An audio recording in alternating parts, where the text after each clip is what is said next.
Welcome to Your 1230. I'm your host, Mike Salitro.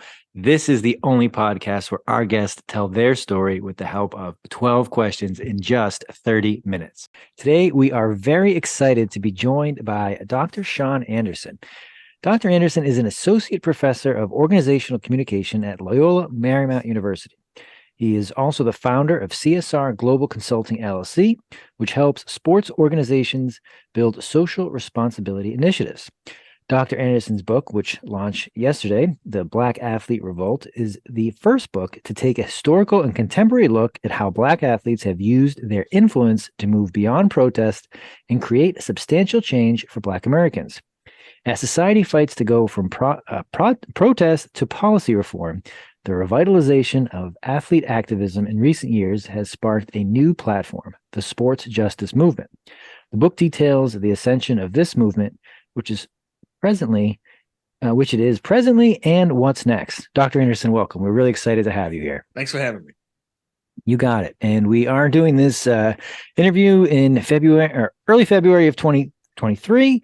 The book came out yesterday. How did that feel to get it published and have the book launched? You know, it feels great. I was talking to my publicist, and we started sort of strategizing this moment 6 months ago. And it seemed like it was dragging on for a few months. And then like the last couple of weeks, it's like it was so fast paced, I couldn't keep up with things. And so incidentally, the book came out yesterday and my birthday is on Sunday. And so it's like an early birthday gift all wrapped into one. There you go. And what better birthday gift? Than to have the book published and have it be received so well. You were kind enough to send me a copy, so I did get to read it before the interview. I enjoyed it. It's a good read. So for anybody listening to this who hasn't read it yet, please pick it up. What was the impetus for writing the book? Was it an event? What kind of was the reason behind it? Yeah. So we look at the fact that the hashtag Black Lives Matter this year is turning 10. Okay. Wow. And there has been, a lot of things associated with the movement, good or bad, relative to people's perceptions of it. But throughout that time, we've seen several demonstrations. The former St. Louis Rams in the Michael Brown Ferguson case, during the Hands Up, Don't Shoot demonstration, athletes wearing hoodies in relation to Trayvon Martin. But I would say the last 5 years in particular was sort of that impetus, that catalyst, if you will, particularly Colin Kaepernick, the WNBA as a whole, who pretty much fought for this movement, and how they sort of took the reins in 2020, where they, in many ways, not necessarily separated from the Black Lives Matter movement, but used it as a launching pad for what we see today, athletes in several high-profile positions relative to talking about criminal justice reform all the way to pay equity in sports.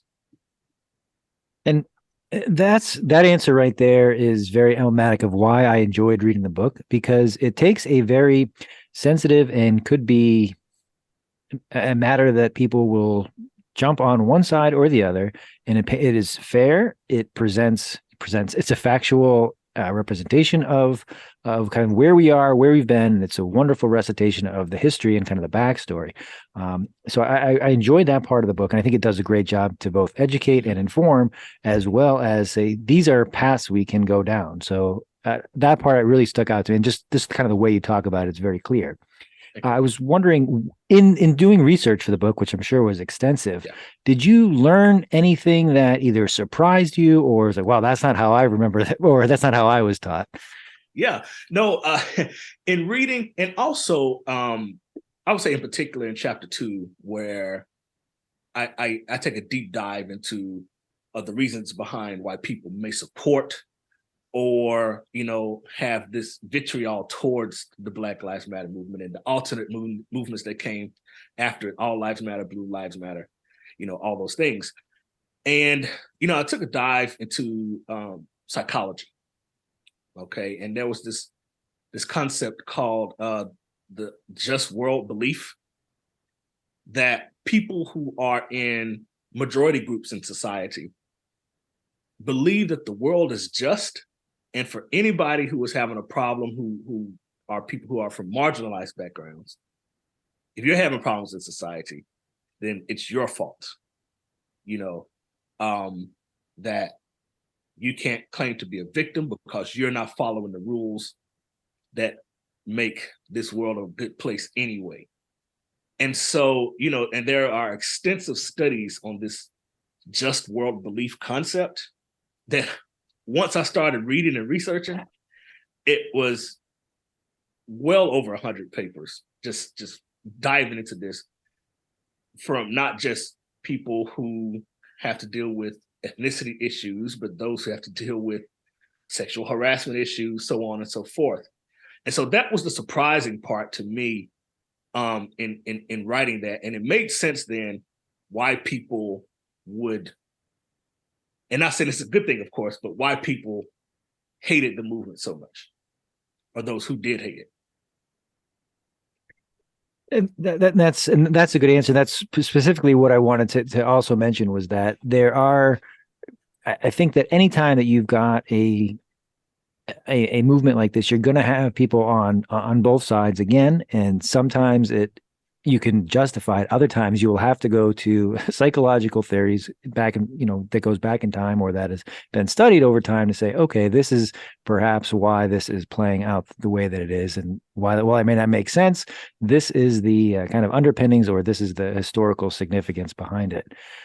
Have you received any feedback from either any of the anecdotes in the book that you include, or anybody who may have got a copy beforehand? Yeah, so there have been several people who, particularly in chapter 1, as I go back through the history, because many people situate sport and politics into the civil rights movement, right? Which any reader probably would, considering what all went on during that time with a number of important people, both in sports and out. But a lot of people have come to me relative to me taking it all the way back to the Reconstruction era and up into the early 1900s, with talking about the cowboys who were the black jockeys who initially participated in the Kentucky Derby and won several championships before the Jim Crow era essentially kicked them out of the sport. And these athletes at the time, in the late 1800s to early 1900s, were earning the equivalent of what these millionaire athletes are earning today. And so they were building a platform, but it was taken away. And so they would see, oh, wow, Dr. Anderson, I see how sport and politics were kind of situated in that era, some 70 years prior to the civil rights movement. So that is one thing that I'm happy that a lot of people are talking about, because I believe it's important to understand the history to see where we are today and to see where we need to go in the future. And the historical perspective is an interesting one. And I meant to look it up today, but there is a book that covers basically the American history from the side of perhaps those that did not win. So in general, the victor writes the history or tells the story going forward. So the purpose of the book was from 1492 forward, of the other side of what happened. And you get a real different perspective and saying, okay, we learned that this was good, this was bad. And generally everything falls into the gray when you start looking at history, that it's never just clear. It's like, yeah, this is how it should have been, or these guys are good, these guys are bad. And similar with the kind of victors paint the story.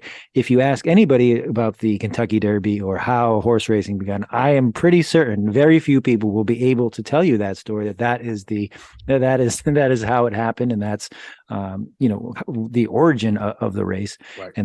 And so that was kind of eye-opening for me. That was a good starting point, into Jack Johnson, and then through the last 100+ years of here's what's happened. And again, it was very balanced to read it, and it was both informative as well as this probably is something that could have been handled better. And here is why it's important. Here is, I think the term that jumped out was the unholy matrimony between sports and politics, because that's really what it is.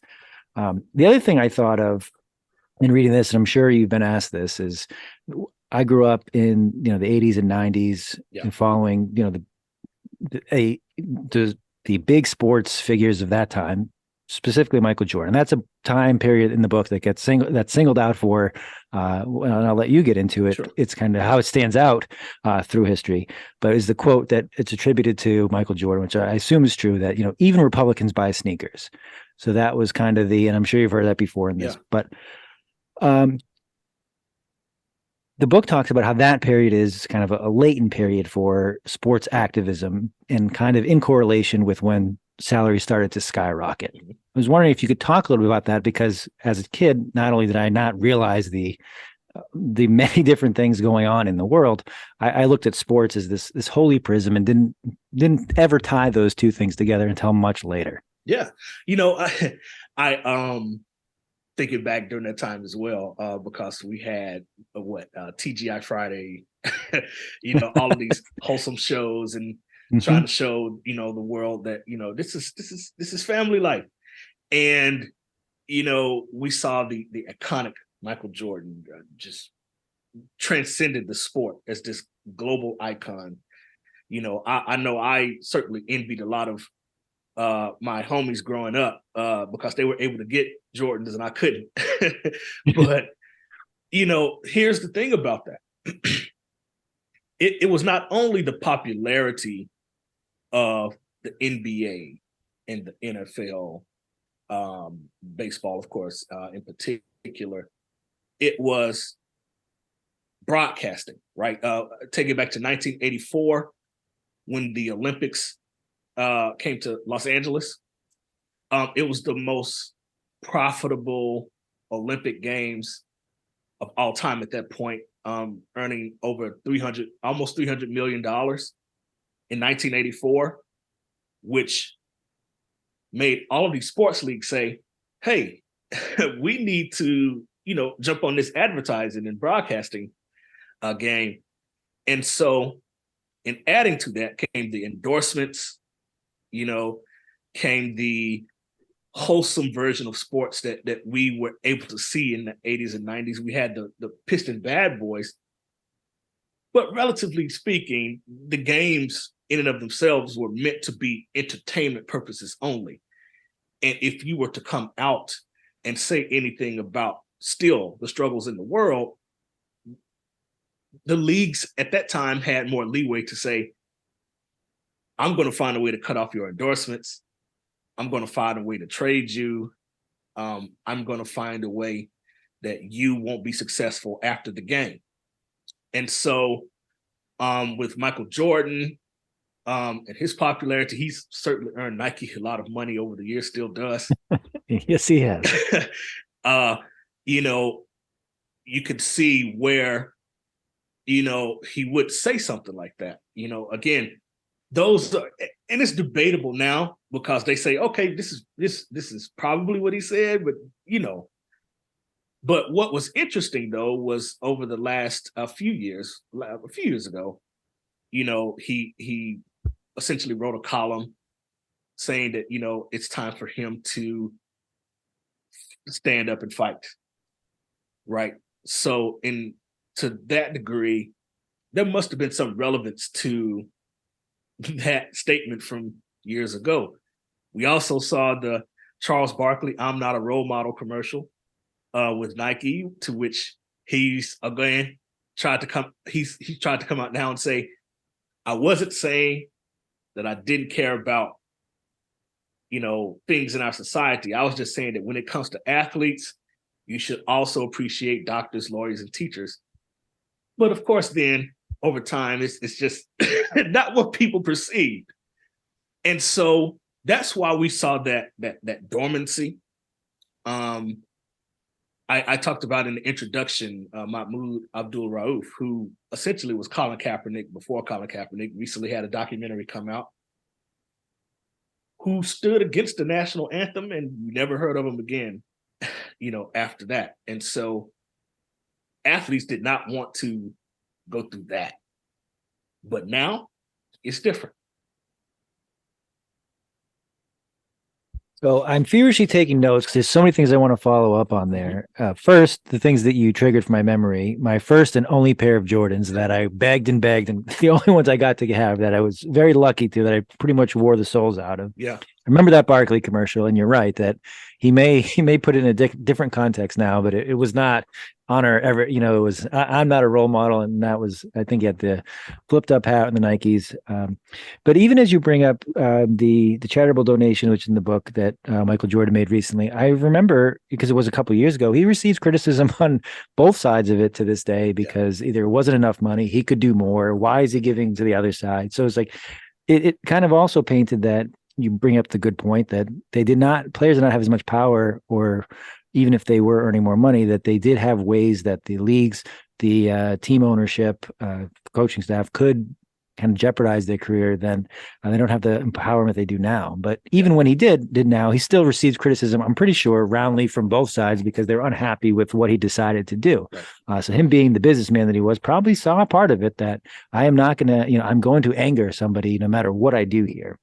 Yeah, I will get to a point in a question, but the Chris Jackson story, that's a great, because if you, again, ask anybody that followed sports in the 90s, Mahmoud Abdul-Rauf, what happened to his career, I bet less than half of them remember the details of the story. They remember, he was at LSU either right before Shaq, great player, and then I don't remember exactly what happened, but the book does a great job, again, telling the balanced tale of what happened to his career and why it was unfortunate and why he was, it was cut short because of his actions.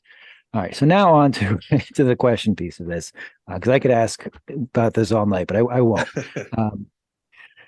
So you teach at a university, which is a forward-thinking kind of place to be, with solutions and ways that things could be improved. How do your students respond to the idea that there is this unholy matrimony, that there is sports and politics are going to be interwoven for probably for all time, and that's an okay thing? It's just it puts different responsibilities and different perspectives on individuals and personalities. What did that discussion in the classroom look like? That's a great question. Last week, I taught them the story. So the class that I teach there is called Race, Culture, and Sport. And it's essentially a walk through the book, but for a semester. And I told the students the story about Paul Robeson. And I have about 25 students. Not one of them has ever heard of him. Okay.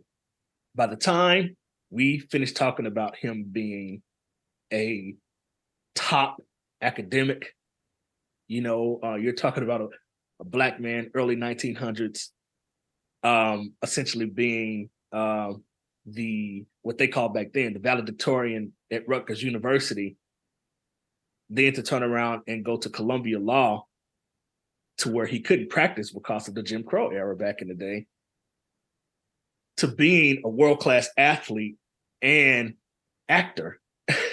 He was the true Renaissance man. And, we talked about his story, what he fought for, what he fought against, and how essentially his livelihood was taken away from him in later years, and essentially died a recluse. They were just blown away by the fact that during that time, there was a Black athlete who sort of transcended, the sport that he played, which was football, and went on to do several other things. And I also taught them that, he received his fair share of criticism. Marcus Garvey, who was looking for Black liberation during that time, did not agree with the way Paul Robeson went about things, especially performing in front of white America, as he called it. And the students were just asking so many questions at the end. Oh my gosh, is there a video out there that I could watch? And so they're very receptive of this history. We talked about Jack Johnson, and it's a great feeling, because they're seeing again how sport and politics is so much older than what we think, and how it's still necessary today. And that answer illustrates kind of the point I've been trying to get to, and much more eloquently states what I was trying to get together with the historical piece. And the book does such a good job that when we read things in history that his livelihood was taken away from, that's a line in a book, that's something, oh, that sounds off, but that's the reality of it. And that because that you're on the quote unquote loser of this your story is not going to be told, it's not going to be known. And that's profoundly terrible, because that's what you've lived for, and that's taken away. Yeah. I'm in Massachusetts. So one of the things, it's in the book and doesn't get into all of the detail, but you grew up a Celtics fan, and the story of Bill Russell, it's like, oh yeah, he's got 11 titles, greatest player or winningest player of all time. You start digging into page 2, page 3, page 10 of Bill Russell's story, and you realize how hard it was to be a Black athlete in Boston around that time.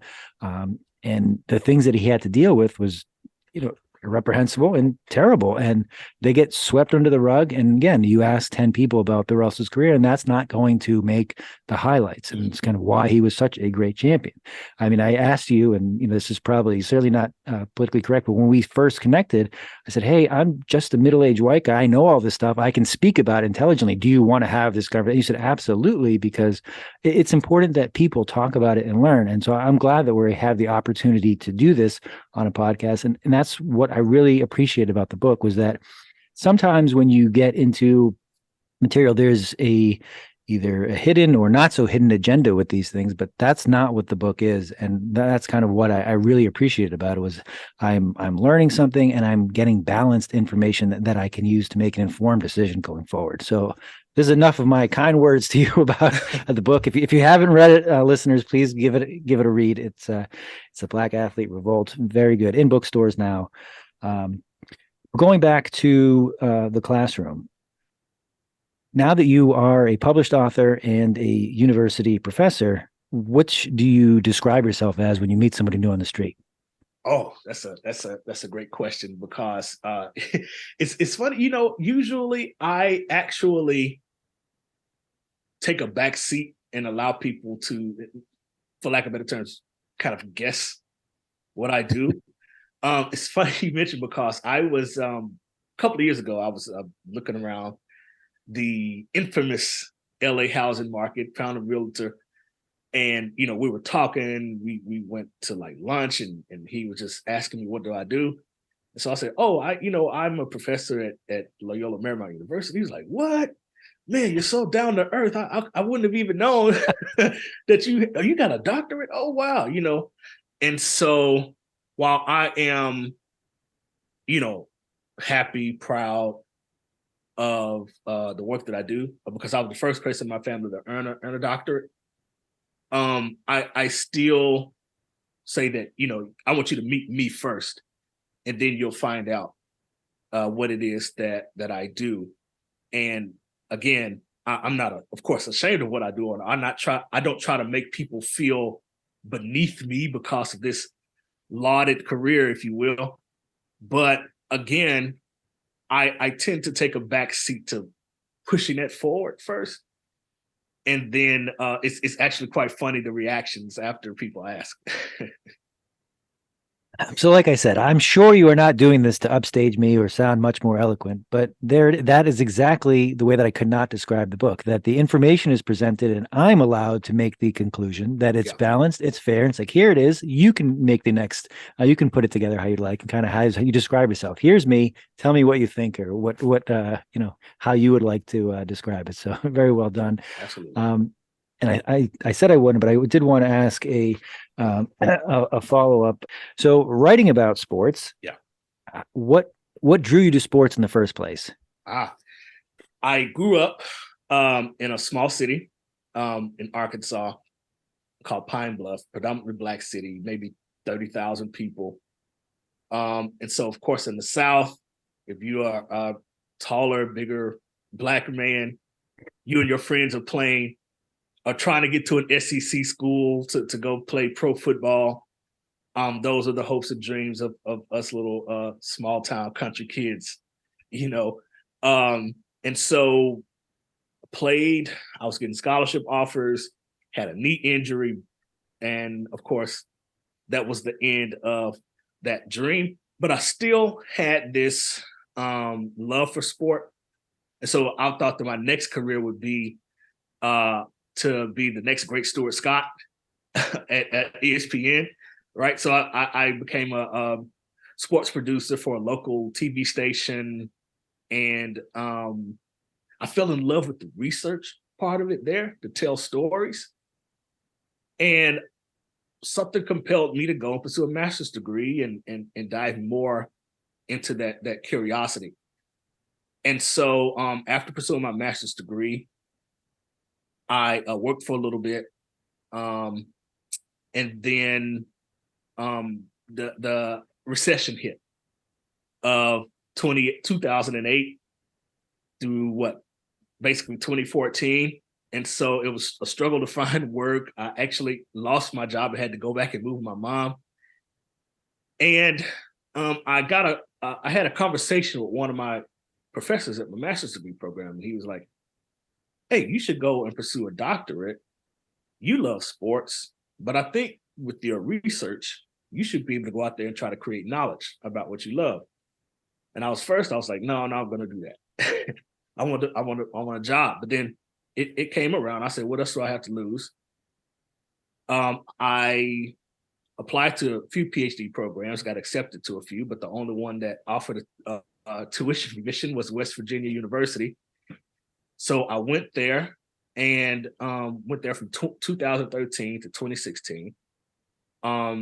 Worked hard and got to the point to where my dissertation was actually working with Major League Baseball on trying to find solutions for their diversity outreach initiatives. 2016, graduated, landed a position here at Loyola Marymount, and I've been writing and consulting in this work ever since. And so it's a joy to have written research papers and book chapters over the last few years that have kind of culminated to this book. And so I believe this is still just the beginning, and I'm looking forward to where my writings and talks take me from here. That's a good backstory, and this will be a poignant or a relevant follow-up. What was your favorite Stuart Scott catchphrase? I think he would sometimes, I guess when he would announce a blooper or something like that, and he would be like, well, what had happened was, and I would just like mimic him. I would sit because I was a Lakers fan of the Kobe and Shaq regime years ago. And every time the games would end, me and my homies would watch it. I would head straight to Sports Center, and there I would wait for him, and I would be like, man, I want to do that. And so those are some of the catchphrases. Booyah was another. And when he would say stuff like Kenny and Ray and them, it's like it was a joy. Of course we lost him at a relatively young age. Yeah. But he put a mark on me for sure to get into this work. Cooler than the other side of the pillow was the first thing that I thought of when you said his name. Oh yeah. But you have some good ones there, and it's a I think a natural progression that a lot of us go through from playing sports to wanting to be involved, and you've somehow turned it into your career in a way that you're impacting students, professionals, and athletes. I think are going to pick up the book and read it and have at least a more informed, if not a different perspective after going through it. Yeah. We have covered a good amount of material, but Dr. Anderson, anything I didn't ask you that I probably should have tonight? I actually want to go back to what you were talking about relative to where we're seeing things go now. I think what has transpired that's a little bit different from the civil rights movement is that society has shifted, and society has gathered and gained more power to push against organizations like never before. One of the first movements that sort of was, of course, the precursor to the Black Lives Matter and Me Too was the Occupy Wall Street movement when the recession hit in 2008. And everybody was saying enough is enough. We're losing jobs. All of these organizations are getting bailed out. What about us? It was a mess. And so that was sort of a spark to all of the things that we see now. It was a domino effect. And so I believe that in times past, when Nike wouldn't do a commercial with a Colin Kaepernick, society, whether we think that it's just lip service or they're actually doing it for a legitimate reason, it has moved the needle in that sense to say, okay, we have to talk about this. After the Colin Kaepernick situation, a few years later, the NFL said, well, we handled this situation wrong. Thank you for the acknowledgement, but okay, now what's next? And so those are the things that I think we will continue to see. When it comes to policy reform and policy change, it's not overnight, unfortunately, in many cases. But I just wanted to add that to the history and the present and what we're seeing now and what's next. I'm glad you did. That's an excellent point. And just another quick follow-up. Would you say that can be attributed to, actually, what do you attribute that to, that individuals and smaller groups of people are standing up to large organizations, institutions that for many years either went unchecked or did not feel the need to justify their actions? It's a simple one, but it's more complex than that. I should say the answer is, I think it was the effect on these organizations' revenue streams, right? I remember when student athletes at the University of Missouri, a few years back, joined along with student activists, about the issues that they were facing on campus. And the students were like, okay, well, we need this president gone because he's not hearing our concerns. And nobody moved until the athletes said, we're not going to play. And so, as we know, the college revenue game is a little better now. But a few years ago, a university couldn't lose out on that much money per game. So out was that president. And so then Missouri lawmakers were saying, well, if you do that again, we're going to write up a law that says you're going to lose your scholarship. And so, that quelled that for a minute. But it's the loss of revenue that these organizations fear. And, they have to say something. They have to address a certain issue. They can't just stay silent anymore. But that, I believe, is the sort of where it starts. But then it breaks down to even more things, but that's where we are. Yes, unfortunately, follow the money. You're right on that. And there are tentacles from there. And I'm glad you brought up the Missouri story, because that was another one that I known was out there, and that something was happening on campus. The players took a stand, and but I did not remember the details. And it's another one of the anecdotes in the book that's like, oh yeah, here's what happened. Balanced, fair reporting of the history, and kind of lets you see how things have changed over time. So Dr. Anderson, we'll post a link to the book in the show notes. Where else can our listeners connect with you or find more if they want to? Sure. So my website is www.shaunmarkanderson.com. That's ShaunMarkanderson.com.